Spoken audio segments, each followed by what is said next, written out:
Hola a todos, qué gusto saludarlos, gracias por conectarse con nosotros, gracias por acompañarnos en esta transmisión. Tengo el privilegio de compartir estos nuevos tiempos a distancia, estos nuevos tiempos pues a través de la computadora. Margot Glantz está con nosotros. Hola Margot, ¿cómo estás? Buenas Hola, noches. ¿qué tal? Buenas noches. Ahí está Margot, está con nosotros Verónica Murguía. Vero, ¿cómo estás? Qué gusto verte, ¿cómo estás? Bien, Bienvenida. gracias. Hola a todos. Bernardo Esquinca también está con nosotros. Bernardo, qué privilegio estar contigo. ¿Cómo estás? Hola, un gusto. Acá nos toca platicar. Hoy, Saludos. en esta convocatoria que hicimos desde hace días, como parte de estas actividades y que hacemos en alianza con Educal, con Fondo de Cultura Económica. Muchas gracias a ustedes tres que admiramos, que leemos y que reconocemos. Hoy, creo yo, no sé si a ustedes les fascinó el planteamiento, la idea del día de hoy para hablar sobre, pues, no sé si plantearlo como personajes, ya ustedes me dirán, pero pues también lo mismo pueden ser personajes que el propio espacio, que el propio tiempo que define a muchos, que son las librerías.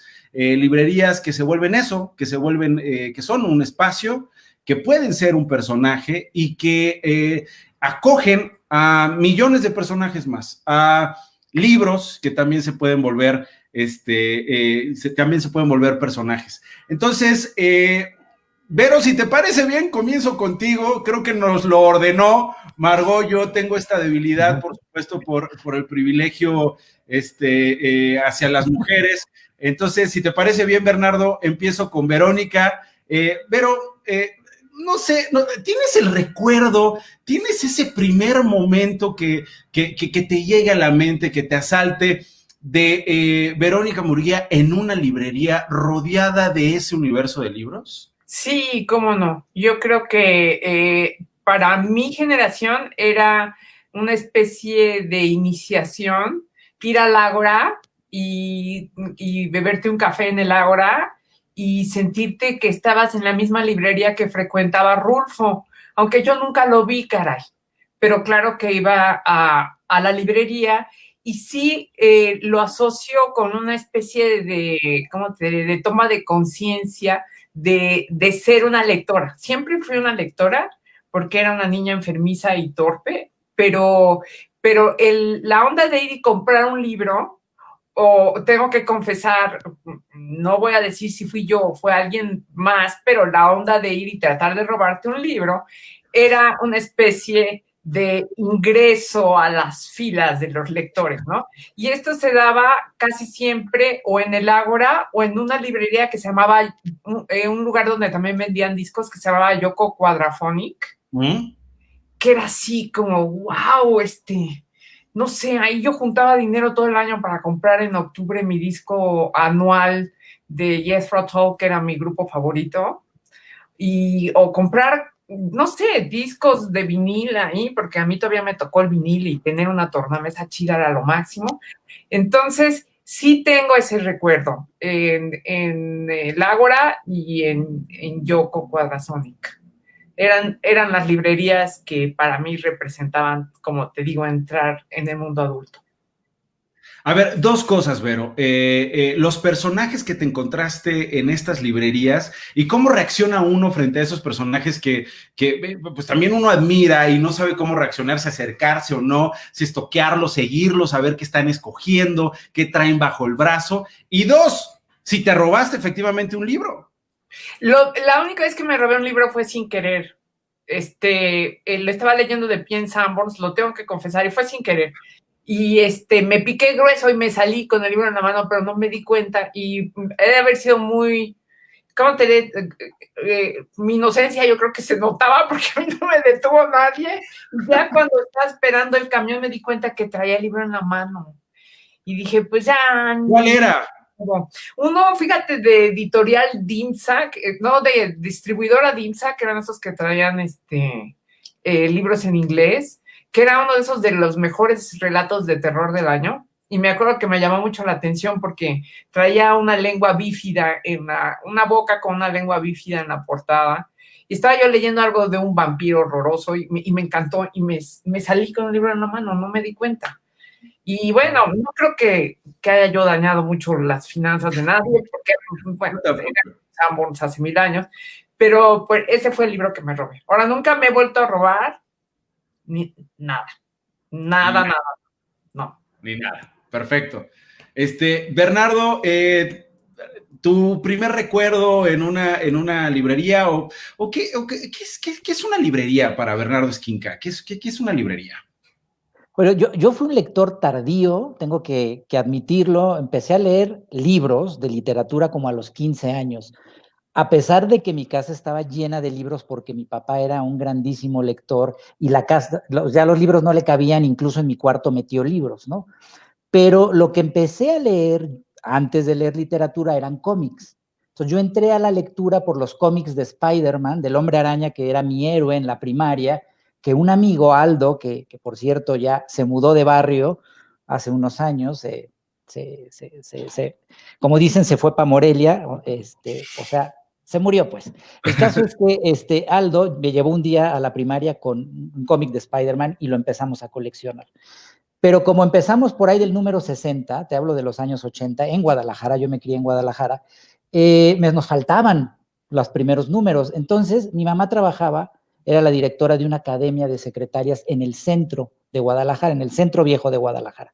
Entonces, yo a veces iba a visitarla en las tardes y descubrí que había una librería de viejo muy cerca de esa academia. Y yo, mientras esperaba a mi mamá para no aburrirme, iba a esa librería y descubrí que había unas cajas con cómics viejos de Spider-Man. Entonces era un tesoro eso, incluso llegué a comprar el número 2, que luego por tarado me deshice de él porque ahorita valdría una fortuna el número 2 del Hombre Araña. Pero bueno, yo empecé a ir sospechosamente a esa librería, hasta mi mamá se sorprendía, pero por lo que yo iba era para buscar los cómics viejos del Hombre Araña que me hacían falta. Entonces, ese recuerdo para mí es muy importante porque era de veras como la cueva del tesoro. O sea, era porque no es que estuvieran en esas cajas solo los cómics del Hombre Araña, había un montón de cómics viejos que no me interesaban. Entonces era expulgar esas cajas para encontrar los tesoros de Spider-Man, que era lo que me interesaba. Entonces me podía pasar horas en eso, ¿no? Ya después llegué a la literatura, llegué a las librerías e incluso en Guadalajara llegué a vivir justo enfrente de una librería. Que entonces en mis fantasías, porque yo vivía en un balcón y veía la librería, mis fantasías era que les iba a pasar un mecate con un balde para ya no tener ni que bajar y pasarles con un papelito mis pedidos que me pasaran los libros, ¿no? Pero pues la librería es uno de los lugares para mí que más feliz me hace, ¿no? Yo puedo pasarme, supongo que como todas mis colegas y escritores y escritoras, nos podemos pasar horas en una librería, aunque no compremos, simplemente, o sea, como que pasa por distintas cosas. Ver libros es un placer, nada más. Comprarlos es otro y leerlos es otro, porque generalmente uno compra muchos más libros de los que puede leer. Ahora, Bernardo, y entrar a una librería es como una expedición, ¿no? No sé si hay un protocolo, si puede existir un protocolo, pero creo que es esta libertad de explorar, de tomarse el tiempo de descubrir, ¿no? Lo que hay que hacer es brincarse la mesa de novedades, sí. aunque después regreses a la mesa de novedades, que ahí suele haber cosas interesantes. Pero generalmente también hay mucha cosa comercial, de autoayuda, cosas horrendas. Ahora todo el mundo escribe novelas, no sé por qué. Todo el mundo, ya hay políticos que escriben novelas y periodistas que escriben novelas y bueno, ya todo el mundo escribe novelas. Pero bueno, el caso es que hay que brincarse la mesa. No les basta con la ficción. Exactamente. De la política. La política ficción, como dijo el clásico. Pero bueno, hay que brincarse la mesa de novedades e ir a los anaqueles ahí a buscar, porque ahí está lo más interesante. Y luego, bueno, por chismosos también yo soy muy chismoso, hay que ver qué se está publicando. Pero hay que ir a las partes más polvosas y con telaraña, y ahí hay que buscar. Muy bien. Hay librerías, antes de pasar con Margot, y esto lo planteo, hay librerías, digamos, con apellido, ¿no? O sea, decíamos librerías de viejo, librerías que además ya hoy en día, pues no solo venden libros, también hay toda una serie de cosas que se ofertan. ¿Hay una preferencia, Vero o Bernardo, para ustedes en particular, con una librería de apellido, es decir, una librería de viejo, por ejemplo, que ustedes digan, esta es mi librería con apellido preferida? La librería Madero. La librería Madero es mi máximo. Y ahí me localizaron un libro que es fundamental para mí, que es parte de mi disco duro y que me regaló mi marido de cumpleaños. Lo que pasa es que lo echaron de cabeza porque hablaron por teléfono y dijeron, ya estamos cerca del ejemplar, y me sonó increíble. Les dije, ¿cerca de cuál ejemplar de qué?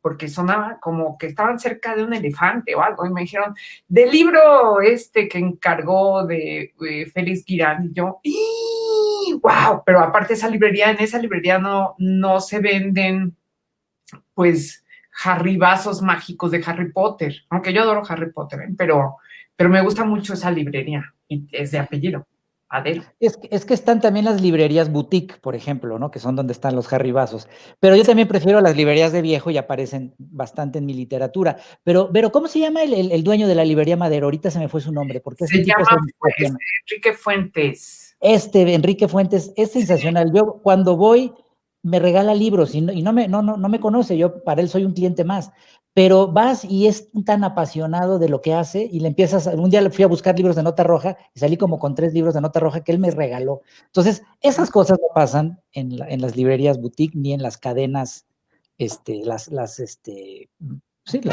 cadenas de libros, ¿no? Ok. Sí, Enrique Fuentes es lo máximo. Ok, ahora sí espero que estés lo suficientemente inspirada, Margo. Ya hablamos mucho de librerías y seguramente te han venido a la mente muchos recuerdos. ¿O qué decir de las librerías y Margo Glantz? Mira, yo como tú sabes, soy arqueológica. Entonces recuerdo librerías que nadie recuerda. Cuando yo era muy joven, iba yo a la Preparatoria Nacional y en la calle Donceles todavía ahora había muchas librerías de vieja, uno conseguía pues cosas muy importantes. Pero también San Ildefonso, donde yo estudié la prepa, estaba en la esquina de Porrúa. Entonces Porrúa era una referencia muy importante. También en aquella época, un poco más tarde, fueron muy importantes las librerías de cristal, que había una preciosa, una pérgola enfrente de Bellas Artes que yo no sé por qué destruyeron. Y ahí íbamos mucho también, ¿no? Entonces, digamos, es decir, son librerías ya muy tradicionales, pero Rúa es fundamental, aburridísima como librería, ¿no? O Robledo, todas esas librerías que estaban en el centro, por las que pasabas todos los días cuando eras estudiante en la prepa. Lo mismo las librerías de Donceles, que siguen vigentes, como sigue Porrúa, no estoy muy segura si Robledo, creo que también, ¿no? Pero en fin, son librerías que tenían kilos y kilos y kilos de libros que perdías en ellos, no sabías qué comprar, comprabas lo que te pedían en la prepa, etcétera, ¿no? Ahora, en librerías, digamos, mi padre tenía una biblioteca bastante grande, muy desordenada, pero muy interesante, y yo empecé un poco como Bernardo Esquinca a leer cómics, porque mi papá traía de Argentina, o All Places, La Nación, y La Nación tenía una especie como de encarte de caricaturas de la historia de Argentina, que se llamaba el Villiquen. Entonces yo leía el Villiquen y sabía yo más de la historia de Argentina que de la historia de México. Entonces era una cosa así como muy, muy impresionante. Luego, bueno, pues he ido a miles de librerías después, al Ágora, como fue Verónica, ahí yo sí conocí a Rulfo, hablaba yo con él, estaba yo con él y todo, pues somos casi, bueno, era un poco mayor que yo, pero en fin, ¿no? Conocí también a Rabastos, que estaba allí muy a menudo, a muchísimos escritores que iban a la Ágora. Y luego, bueno, pues a muchas otras librerías, cuando se abrió Gandhi, que ahora están cerrando la principal, la que era En la sí, universidad, sí. Bueno, es decir, en Miguel Ángel de Quevedo, pues yo iba mucho ahí, veía a mucha gente, a muchos escritores, etcétera, ¿no? Digo, también, pues he seguido yendo a Gandhi y como he sido muy viajera y he sido invitada a muchas universidades, siempre que iba yo a una universidad en Estados Unidos, la librería del college, de la universidad, era extraordinaria. Y por ejemplo, cuando estuve dando clases en Harvard, enfrente del campus había una librería extraordinaria, maravillosa, que no me acuerdo cómo se llama, en la que yo encontré por primera vez a Sebald, lo cual me parece maravilloso. Y además, no solo me lo encontré por primera vez, sino que estaba en un estante con una cantidad de notas hablando de lo que significaba, es decir, que entendías lo que era Sebald antes de leerlo, porque la librería te daba un montón de cosas. Y mucho antes, cuando yo iba a Nueva York, había librerías muy tradicionales, muy extraordinarias, y bueno, que eran especialmente literarias, que habían sido fundadas por escritores, o también Shakespeare and Company en Francia. Bueno, y en Francia, a la que voy todos los años, excepto por desgracia, pues voy a muchas librerías, a la librería que está, la Compagnie, que está enfrente muy cerca de la Sorbona, o las librerías que están en Saint-Germain. Yo iba siempre a la Une, que hace muy poquito la cerraron, cual es una tragedia espantosa. Cuando yo era estudiante en París, todas las librerías estaban en el barrio latino, y podías conseguir todos los libros que tú querías en el barrio latino, y había grandes, pues como kioscos o mesas llenas de libros, y uno compraba lo que uno quería. Yo me traje un montón de libros de Francia, y por ejemplo una colección completa de Teatro Populaire, que había sido fundada por la compañía de Teatro Populaire, con Gérard Philippe y Jean Villard. Era maravillosa, extraordinaria. Ahí estaba la primera edición de Sur Racine de Barthes. Me la traje a México, la tenía yo. Luego un muchacho colombiano que me arregló mi biblioteca se robó montones de libros míos, incluyendo ese.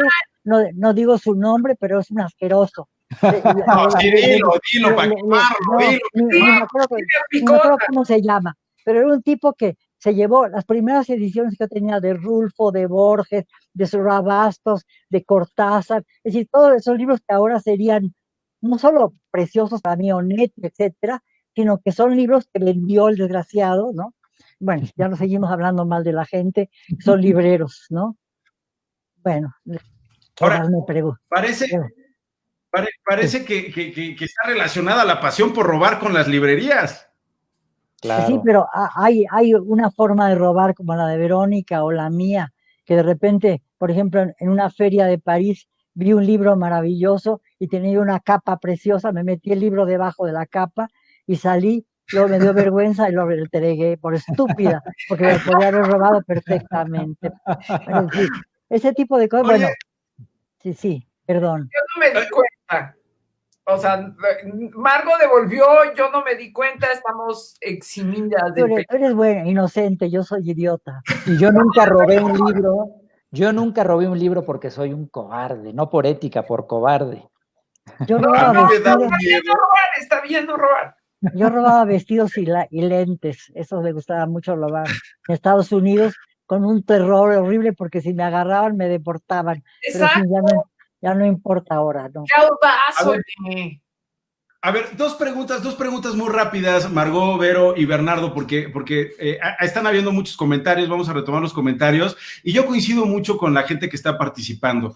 ¿Cómo comportarse en una librería frente al escritor que admiras? Llámese Verónica, llámese Margot, llámese Bernardo o llámese Juan Rulfo. ¿Qué hiciste, Margot, cuando tenías a Juan Rulfo? O sea, ¿cómo te acercaste? ¿Se observa al escritor? ¿Se estudia al escritor? ¿Cómo no incomodar a esa persona que te encuentras en una librería, Margot? Mira, Rulfo no era mucho mayor que yo, él nació en 14 o 15 o 16, y yo nací en 30, así que después de todo no era tan viejo él, y éramos amigos, ¿no? Por ejemplo, una vez yo daba clase en la prepa, y estaba trabajando Rulfo, y le pedí que viniera a mi clase para que mis alumnos compartieran con él algo de lo que había escrito, que yo había trabajado con ellos.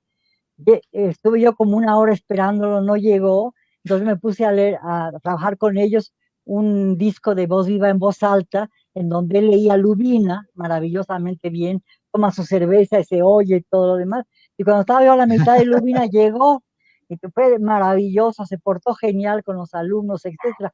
Lo mismo me pasaba con Arreola, me pasaba con García Ponce, me pasaba con Elizondo, que yo daba clase en la facultad y los invitaba a todos, éramos contemporáneos, bueno, Rulfo y Arreola eran mayores que yo, pero los tratábamos al tú por tú, ¿no? Entonces, digamos, al verlos en librería, pues me tomaba un café con ellos, ¿no? Era lo más Vero, fácil. No, yo soy muy penosa. Al único escritor que le pedí su autógrafo cuando estaba muy chavita fue a Fuentes. Y así, temblando. Y luego mi hermana se enojó conmigo y era un Aura. Y en un pleito me quitó el libro y rompió el autógrafo de Fuentes. Casi me tiró por la ventana. Luego ya lo conocí, me cayó lo máximo. Pero yo casi no abordo a nadie, ¿tú crees? Me da pena. te da pena, te da pena. Bernardo, tú sí eres de los que aborda y preguntan mucho. Si te encuentran en una librería, se pueden acercar a ti, te pueden seguir, te pueden estoquear, te pueden estudiar, te pueden perseguir. Claro, yo soy buena onda. No, sí, yo creo que, digo, lo que pasa es que la figura del escritor varía, ¿no? Y sí hay, digamos, ciertos escritores que sí pueden ser muy payasos o muy, muy sangrones. A mí un escritor, que no voy a decir su nombre, amigo, en una cantina le saqué su libro y lo agarró y lo aventó. O sea, sí, y eso que era amigo, ¿no? Estaba coherente, ¿no? Sí, también, ¿no? Pero también lo hacía sobrio. Pero el caso es que sí, digamos, los escritores nos hemos ganado una fama, no todos, hay excepciones, por supuesto, Margo y Verónica son encantadoras, pero sí nos hemos ganado los escritores una fama luego, ¿no? De intocables, y eso pues es una payasada, ¿no? Entonces, pues finalmente, si uno es una figura pública simplemente por el hecho de que publica cosas, pues uno se tiene que aguantar si alguien lo aborda, y hay que ser amables. No. Claro. ¿No? Somos intocables porque si alguien me toca que yo no conozco, lo mando al demonio. Pero en general no somos tan intocables, ¿no? Dice, recuerda algo que es muy cierto, Carol Rodríguez, y lo mismo hace Esther Ibarra en los comentarios que estamos recibiendo en esta transmisión, como comentarios que dice, pues es que en aquellos años te dejaban leer sin comprar. Es algo muy extraño hoy en día. Sí. Bueno, me dejan leer ahora también. Yo voy a las librerías y primero que nada reviso montones de páginas y si no me interesan las 10 primeras lo boto el libro, así que solo que me molesta que están con ese celofán, pero yo le quito el celofán y lo leo. ¿Tú lo abres? Sí. ¿Lo abres, Sí, lo lees? me parece vergonzoso que los libros estén como con un preservativo, ¿no? Es horrible eso. Tienes toda la razón, Margo, pero eso ya se va a acabar porque la CANIEM va a prohibir, y eso es ya como por decreto, va a prohibir el retractilado. Entonces, los libros ya no van a tener ese plástico por una cuestión ecológica que me parece además muy bien. Pero volviendo a la pregunta, sí hay librerías que te invitan, la Rosario Castellanos del Fondo de Cultura es una de ellas en las que hay sillones, te puedes sentar, leer los libros, pero hay otras que ya incluso no te dejan leer e incluso no puedes ni curiosear. Porrúa tiene unas así que vas al mostrador y tienes que pedir en el mostrador como si estuvieras en la tortillería o en la carnicería. Y es horrible, o sea, el chiste de una librería es que te dejen haraganear ahí lo que tú quieras curiosear, pero que te prohíban entrar es horrible. Que Porrúa de por sí siempre ha sido así. Es una librería en donde todos los libros están en estantes detrás de las vitrinas, de los mostradores, y no puedes tomarlos, tienes que pedirlos. Es una concepción muy vieja, como en las bibliotecas antiguas, en donde tú tenías que llenar unos papelitos, ponerlos en el mostrador, y luego te traban los libros en canastas o te los llevaban a tu escritorio. Es decir, que no podías tocar los libros. En México me pasaba eso por lo menos, ¿no? En otras librerías sí podías, otras bibliotecas podías tomar los libros, ¿no? Y en la Porrúa nunca. Pero acuérdense cuántos libros no leímos en Sanborns, sobre todo de los libros que tus papás no querían que leyeras, te parabas en Sanborns, agarrabas El Exorcista, te asustabas a morir, y al otro día volvías, lo leías, quedabas aterrorizado, etcétera. Y mis papás que se negaron a comprarlo, no saben que el primer capítulo me acuerdo que era una misa negra, yo no podía dormir. Entonces, claro, no podía tampoco decirles, es que leí el libro en Sanborns, porque me van a dar de manazos, pero pues sí, yo me cruzaba a Sanborns y leía lo que se me daba la gana. Y nadie decía nada. Era lo máximo. Eso era lo máximo. ¿Pero qué? ¿Porque no se vive eso ahora, Vero, dirías?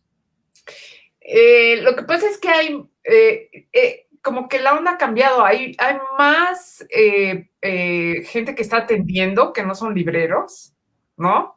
Y no te dejan leer a gusto, hombre. No, pero en el fondo, por ejemplo, sí, sacas tu libro, te sientas, lo ves.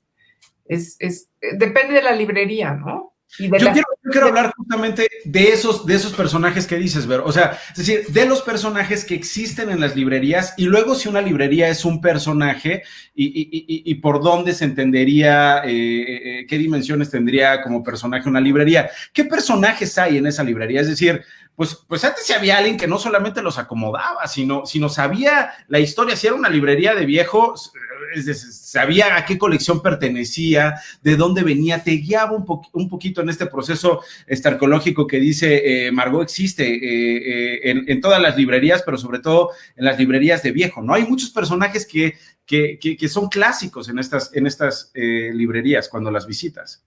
¿Se acuerdan de cómo empieza la historia interminable?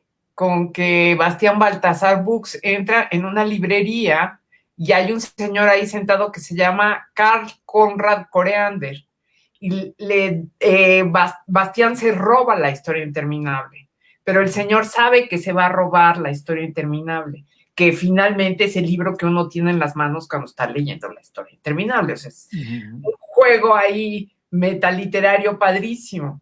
Y la librería, pues en ese caso, el librero es un personaje principalísimo.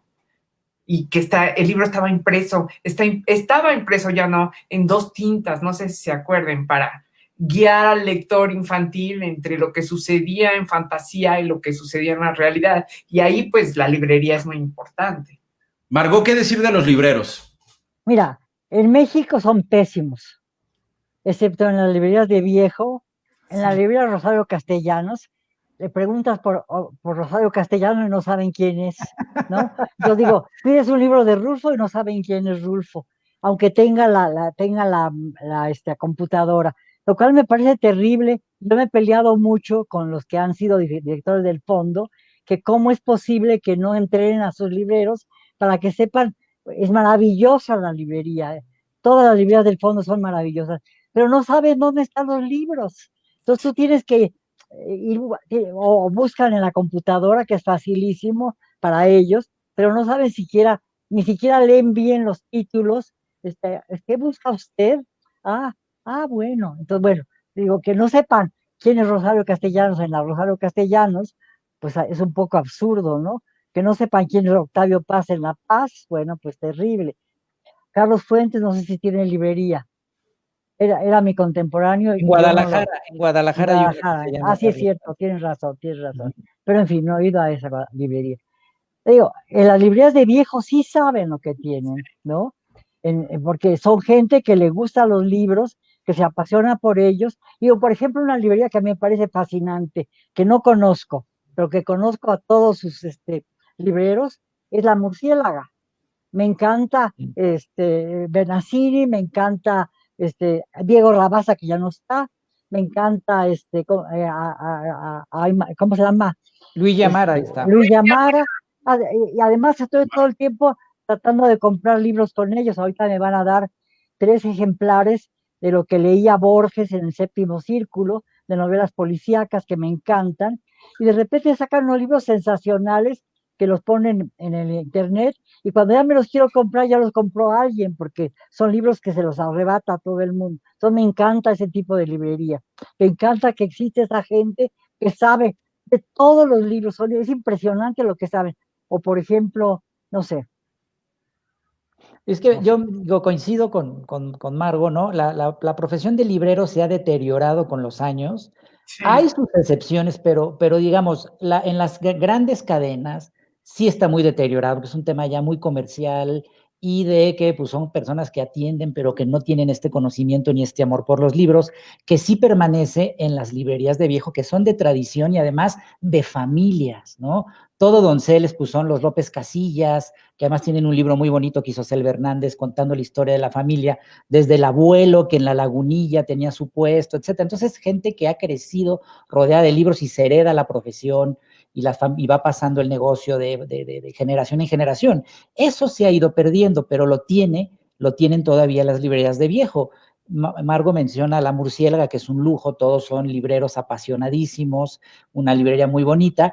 Pienso también en la Jorge Cuesta, que está en la Colonia Juárez, que está ahí Max, ¿no? Max Rojas, y que es un librero también formidable, y el lugar en sí mismo es increíble, hay maniquís, máscaras, o sea, en sí mismo la experiencia en la librería es alucinante, y luego, bueno, pues te atiende Max y sabe de todo, ¿no? Entonces, todavía quedan estos espacios donde el librero tiene un amor por su profesión, pero insisto, en las grandes cadenas, aunque sí me consta que a veces se esfuerzan y hacen algunos como seminarios en los que escritores van y dan algún curso para los libreros, para ponerlos más al día con la obra, por lo menos del escritor, etcétera, sí se ha deteriorado eso y ya no existe como en las librerías de viejo, sí permanece esta figura del librero apasionado, que no le importa si vende o no. Es más, a veces el librero ni quiere vender el libro porque lo atesora tanto que hasta medio te lo está quitando de las manos porque ama ese libro y no le importa tanto si es negocio o no. Muy bien. Tenemos muchos comentarios. Muchas gracias a todos los que están participando. Mandan saludos a Almadía, a Era, a Sexto Piso. Gracias, Julisa Ruiz. Me gusta el olor de los libros. No hemos hablado del olor de los libros y del olor de las librerías. Vero. Los libros huelen delicioso. Hace poco una amiga me dijo que conoció, que oyó, leyó de un señor que hizo un helado con sabor al libro, que eso se me hizo un poco, pues, no padre, pero los libros huelen deliciosos. No, yo sí me lo comería, ¿eh? No sé. Yo sí lo quiero probar. Yo también. Pero sobre todo, ¿saben cuáles me gustan mucho? Los que tienen papel bond. El papel couché huele un poco dulce, ¿no? ¿No? Los libros grandotes, así los libros de café, los que tienen muchas ilustraciones, esos huelen un poco dulce. Pero el libro de papel así normal huele delicioso. No, ahora, yo. ¿Mandé? Margot, y voy contigo, Bernardo. Margot, ¿qué olores hay en las librerías? ¿Cómo describirías los olores de las librerías? A veces huelen a moho. ¿No? Pues sí, años ahí. Cuando hay un libro con un papel muy malo, que yo tengo montones que se están echando a perder porque es ácido el papel, entonces es un desastre. Ahora, me encantan los libros con papel Biblia, pero son muy difíciles de leer. Por ejemplo, la Aguilar o la colección Pleiad, que son libros preciosos, pero que te da pena marcarlos. Y a mí me gusta mucho marcar los libros. Entonces, no sé, yo tengo libros, mi biblioteca es muy, muy grande ya, la he coleccionado durante muchos años. Tengo libros ya muy amolados y libros muy bonitos. Algunos no los puedes ya leer porque te digo, ya están. Tengo, por ejemplo, acabo de encontrar un libro que me compré. Yo soy muy viajera y viajé mucho y viví en Londres un tiempo cuando era yo muy joven y tengo muchos libros que me compraba yo en las librerías de viejo de Londres. Entonces ahora los saco porque me encantan. Por ejemplo, libros de Dickens o de Wilkie Collins, La Piedra Lunar de Wilkie Collins, que me encanta, la releo de vez en cuando. Y está todo hecho un desastre. Y mis nietos empiezan a escribir sobre los libros, se salen las hojas, en fin, digo, entonces ya no sé a qué huelen, la verdad. A veces, como te digo, amo. Bernardo. Yo soy muy fetichista con los libros, los huelo, los toco y mientras los leo los estoy oliendo y tocando y concuerdo con Vero que huelen muy rico, pero no todos. O sea, sí. Los que tienen buen papel, que cada vez es más difícil encontrar, los que tienen buen papel y incluso el olor del papel perdura un buen tiempo, pero en las editoriales, sobre todo comerciales, transnacionales, le ponen últimamente a los libros un papel que parece papel de baño. Y sí. Hace amarillo a la semana y además te venden el libro carísimo. Esos no huelen rico, pero las editoriales que tienen el cuidado de poner un buen papel, eso sí huele delicioso. Y ese fetichismo se lo he transmitido a mi hija que tiene 6 años y ella ya huele los libros también. Entonces así pasamos siempre las manías. de una generación a otra. Muy bien, pues dice Fedosi Santella, magnífico autor Bernardo Esquinca, me gustó mucho su novela donde Poe es el protagonista. Alice Rodríguez, el olor de los libros es un olor mágico que abona a transportarte a lugares antiguos. George Cole dice, los libros de Aguilar son ediciones fabulosas. Qué gran libro, el del rastro de usted, Margot, lo disfruté muchísimo.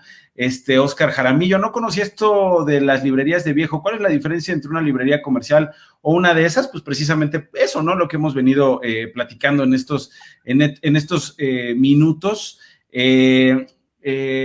Por acá dice... A mí me gustan los libros digitales, es mejor tener, a mí no me gustan los libros digitales, es mejor tenerlo, palparlo. Bueno, aquí abonando al fetichismo del señor Esquinca, me están preguntando, ¿por qué no hablan de los libros digitales? ¿Qué va a pasar con las librerías frente a los libros digitales? Yo llevo, pues, por lo menos década y media escuchando que los libros van a desaparecer, y pues yo no veo que desaparezcan. No, a mí me parece que sí. es lo que tú dices. Siempre han dicho que van a desaparecer. Y digo, lo que están desapareciendo mucho son las librerías, ¿no? Sí. Porque tienen que cerrar y ahora con la pandemia, pues parece que ha sido muy terrible. Empezamos con la clausura de la sucursal primera, de la primera sede del Gandhi, ¿no? Entonces, digamos, y hemos visto cómo se han ido cerrando librerías. Cuando uno va, bueno, yo vuelvo a insistir en ser muy viajera. Me da vergüenza porque eso es ser muy fifí, pero no importa. Yo viajo mucho y voy mucho a librerías y he visto como, por ejemplo, en París, a donde yo compro muchísimo, hay librerías maravillosas que yo iba todos los años, de repente llego y se ha transformado en una tienda de Levi's. Esto es algo tremendo. O la UNE, que era una librería extraordinaria que tenía un montón de gente, ya no existe. Entonces, no sé, en el transcurso de los años, yo soy un poco como Perec, estoy revisando cómo van cambiando las calles, cómo van cambiando, qué cosas van apareciendo nuevas, y veo que en lugar de aparecer librerías, aparecen Armanis o aparecen Christian Dior, es decir, mucho más tiendas de vestidos, que no sé quién las compra porque son carísimos, y como pasa en Polanco igual también. Entonces, digamos, y las librerías se cierran. En Estados Unidos, Barnes Noble y todas las grandes librerías se han Sí, cerrado. Y sí. había librerías verdaderamente extraordinarias, como las que mencioné, que habían sido fundadas por escritores. Entonces está The Strand, que es muy importante. En Londres hay muchas también, pero se han ido cerrando. Entonces, eso también es muy grave. Así, más que acabarse el libro, se acaba la librería, porque ya la gente no compra tanto los libros. Es muy peligroso eso. Y ahora me imagino que la pandemia va a incidir muchísimo en eso, ¿no? Lo hemos estado viendo con las editoriales y cómo hemos tenido que trabajar para que las editoriales funcionen con ayuda de todos los que leen, ¿no? Está pasando con ERA, está pasando con Almadía, está pasando con Sexto Piso, Calle y Arena. con las más pequeñas, ¿no? Sí, Sí. eso es lo que me preocupa mucho, no tanto que se muera el libro, sino se muera la posibilidad de vender libros. Sí. Vero. Bueno, yo la verdad es que tengo una experiencia con, yo leo muchas policíacas, leo muchísima novela policíaca, pero muchas que leo no son buenas, entonces esas las leo en el Kindle. Y me doy cuenta de que, me he dado cuenta porque lo he hecho consciente, que no es lo mismo leer un libro en Kindle que leerlo en papel. El papel, como me apoyaron Bernardo, Nacho y Margo, la cosa táctil de tenerlo en la mano y, como dice Margo, subrayarlo, aunque luego años después veas tus subrayos y digas, pero ¿qué estaba yo haciendo? Era una loca, ¿por qué? ¿Por qué subrayé esta pendejada? Perdón, ¿por qué subrayé esto? No es lo mismo que leer en el Kindle. Para mí la experiencia de leer en el Kindle es leer y que se me olvide. Se me olvida muy rápidamente. Y yo, para mí es raro porque tengo buena memoria con los libros nada más. Y leer en papel, algo pasa que hasta veo la página cuando recuerdo. Entonces, el otro día estaba oyendo una historia de Beowulf, que es un poema que yo amo. Y Beowulf llegó hasta nosotros de pura chiripa porque el único manuscrito que hay se quemó porque estaba en la colección de un señor, de un particular, y se quemó. Incluso todavía ahorita que el libro ha pasado por procesos de intento de reconstrucción, se ven las partes que tiene quemadas arriba, que me parece un destino natural para ese poema porque termina con que un dragón mata a Beowulf. Pero en un prólogo de Stephen Mitchell, que hizo una traducción de Beowulf, decía, es un milagro que lleguen hasta nosotros los libros clásicos, y hablaba de qué poquitos de los libros de los griegos, de los trágicos griegos, han llegado hasta nosotros. Solo 9 poemas de Safo han llegado hasta nosotros. Y yo no quiero, por razones de todo tipo, que el libro electrónico suplante al libro de papel. Lo que sí me gustaría es que el libro desechable fuera todo electrónico y el bueno fuera de papel, pero ¿quién demonios va a hacer la selección? O sea, eso no se puede hacer, es caer en lo que no se debe. Entonces, bueno, el propio lector irá discriminando, ¿no? ¿Cuál es su edición así adorada de, no sé, su libro favorito? Y debería, eso que dijo Margo de la librería con los papelitos sobre Sebald, eso sí que debería de haber en las librerías para orientar al comprador, ¿no? ¿O cómo? Ok, perdón, Vero. Que lo que dijiste, Margo, estuvo buenísimo, de que en la librería donde encontraste a Sebald había papelitos que te informaban sobre Sebald. Entonces, sí, que te orientaba. Hacía relaciones con Proust, te decía una cantidad de cosas muy interesantes, pero no solo eran los libreros, sino la gente que había leído los libros, que ponía como posts junto a las aqueles, y te decían cosas muy, muy interesantes. Sí. De varios autores, no solo de Sebald. Eso está bien padre. Bueno, y sin duda discúlpame, pero pensé que habías terminado la idea, porque de repente, ya sabes, estas transmisiones se pasman, pensé que había terminado y por eso había ahí interrumpido. Bernardo, te quiero hacer una pregunta que están insistiendo mucho. Creo que fascinó el planteamiento del olor de los libros. Yo para mí sí es importante el tema del olor, porque también comparto con ustedes ese olor con los libros, pero también cuando releo algún libro y me encuentro un chorizo dentro del libro, me acuerdo de la torta de chorizo que estaba comiendo mientras iba en el metro e iba leyendo ese libro, entonces también te transporta a la primera lectura de aquel libro, y en ese sentido pues creo que varios aquí están disfrutando la manera de recordar a través de los olores. Pues dice Jackie Moreno, la historia del dueño de ese libro, la herencia que para muchos significan esos libros, y preguntan, ¿cuál es la librería a la que nunca volverían a regresar? La librería a la que no regresarían. Híjole. Bueno, hay unas librerías en el centro insoportables, que son así como chorizos, y que los libros están así todos no me acuerdo cómo se llaman, por la Alameda, por Avenida Juárez. Ya no quiero entrar a esas librerías, pero en general me gustan las librerías todas. ¿Vero?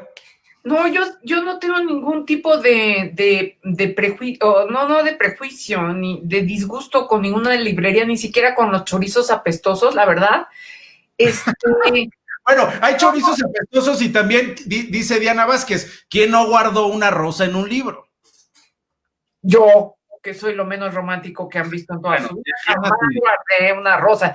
Lo que sí hacía para abonar al asunto de los olores hay un capítulo en Los Tres Mosqueteros que Porthos va a comer a casa del procurador, y yo trataba de comer todo lo mismo, aunque la traducción no me permitía acercarme mucho, trataba de comer lo mismo que comía Porthos, que era caldo de gallina, cordero con decía ahí habichuelas, mano, pues yo no sé, yo le ponía unos chícharos ahí y trataba de comer lo mismo. Pero no, librerías a las que no volvería, yo volvería a cualquier librería casi. No, bueno, y siguiendo con el tema de los olores o sea, también está el tema de los libros manchados, ¿sí? O sea, un amigo un día me devolvió un libro que le presté, manchado de mole, y él estaba muy apenado. Yo le dije, no hay bronca, porque un libro manchado es un libro leído, es un libro que ha sido tocado, que los pulgares lo han manchado, que también se nos cae ahí la comida, el chocolate, bla, bla, bla.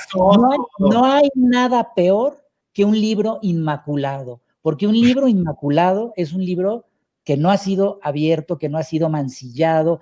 El libro leído se cae en el metro, se cae en un charco, y entonces esos libros que están todos maltratados, pues es un libro que ha pasado por muchas manos y que ha sido leído y que ha cumplido con su propósito. Entonces eso es lo bonito. Y por ejemplo, en las librerías de viejo, es muy bonito cuando uno compra un libro viejo, que luego cuando lo está leyendo, traen algo que los libreros le llaman, que es muy bonito, el testigo.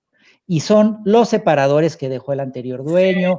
Yo me he topado recibos de la luz de hace 60 años, calcomanías, rosas, etcétera. Son esos tesoros que traen los libros de viejo que todos olvidamos en algún momento dentro de los libros y te lo encuentras porque es un libro leído. Sí. Boletos del camión de antes. Del metro. Rocío Hernández dice, Humberto Eco escribió, nadie acabará con los libros, en él expone las razones que mantendrá vigente el libro físico ante lo que él consideraba desventajas del libro virtual. Fedosi Santaella dice, la librería es un templo, si desaparecen las librerías, desaparecen rituales culturales muy necesarios y eso es grave, quedarse sin rituales del espíritu.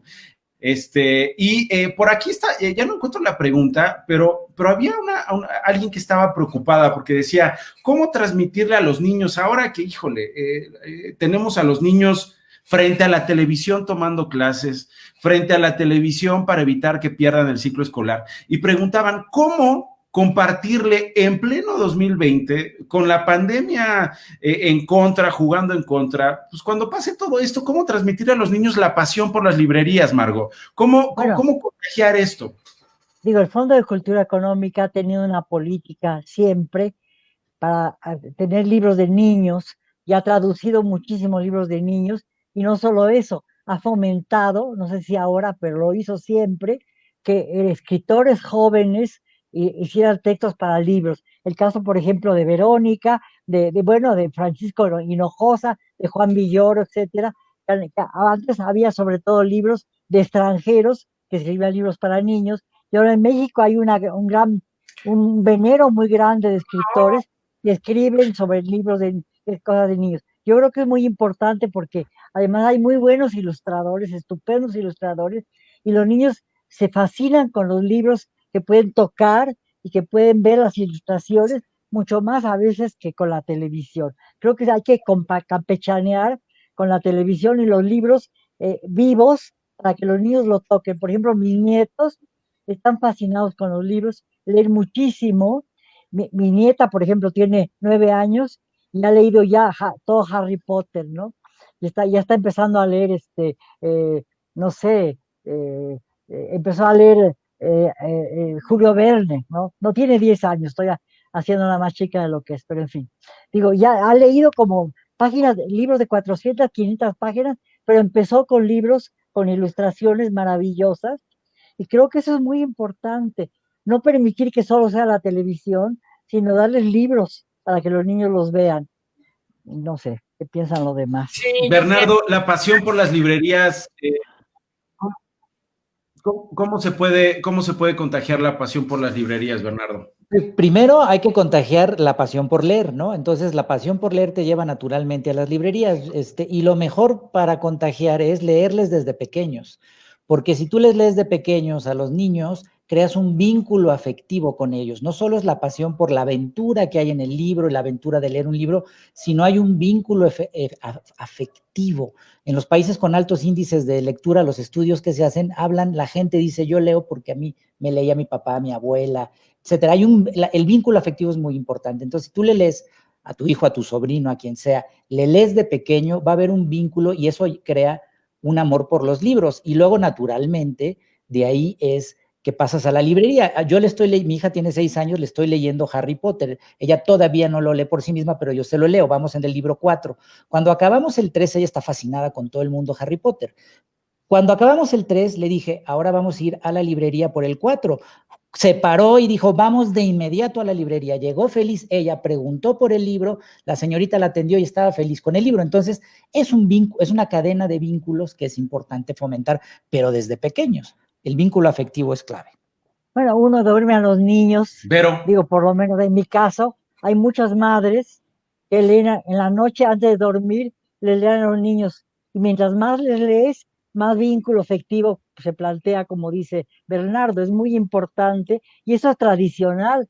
La tradición, por ejemplo, de leer el siglo XIX alrededor del fuego, una persona leyendo, era fundamental, transmitía el amor por los libros y creo que todos los papás, bueno, no sé, los que pueden, tratamos de leerles a los hijos para que desde muy niños se adecuen a la lectura, se acerquen a la lectura. Vero.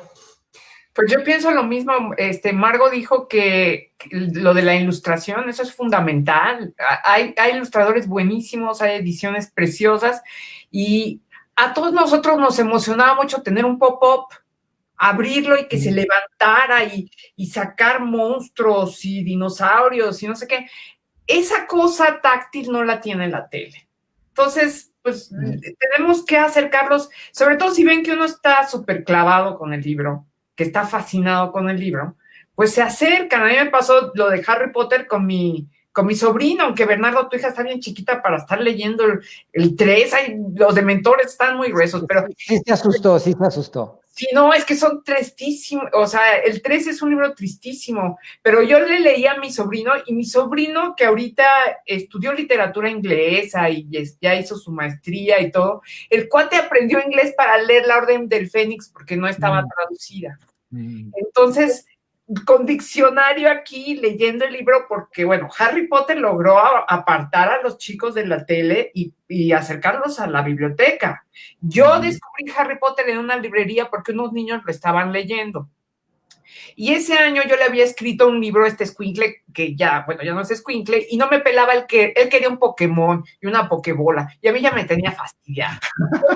Decía, ¿qué voy a hacer con este chavo, mano? No lo logro alejar de los Pokémones. Y estos niñitos estaban leyendo Harry Potter y yo vi que el libro tenía muchísima mancha tipográfica y poquitas ilustraciones porque tiene viñetas chiquitas. Les dije, oigan, ¿qué onda? ¿Qué es eso? Y me dijeron, cómprate uno.